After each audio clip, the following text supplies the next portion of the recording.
this is Tim from YourSix Studios. Today in this video I'm going to show you how to lock your apps on your Android phone.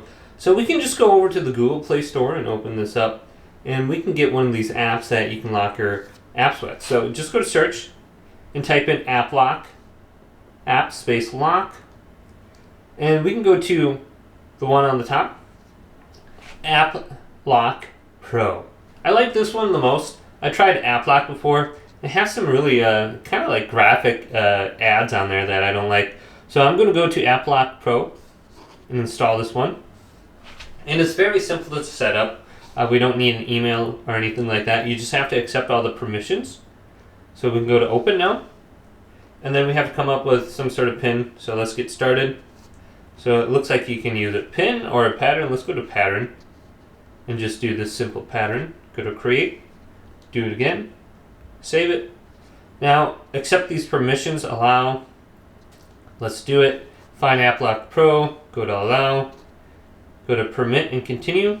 Hit this, and we're ready.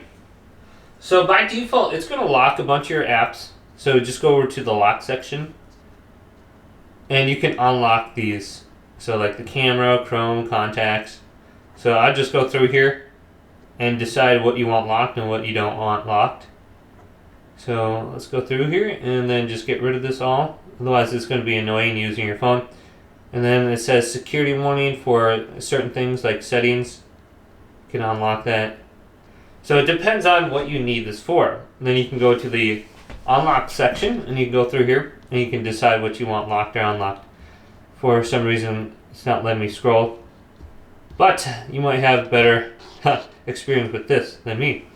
So we can go over to maybe like contacts and we can hit this locked and it's going to be over the lock section. So this one allows me, so I might have to just restart my app. There we go. So we can find some things, maybe like Messenger if you want to keep that private.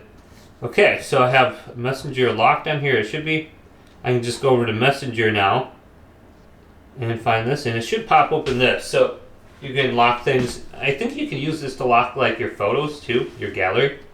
So hopefully this video did indeed help you out. Did leave it a big thumbs up and subscribe to my channel down below.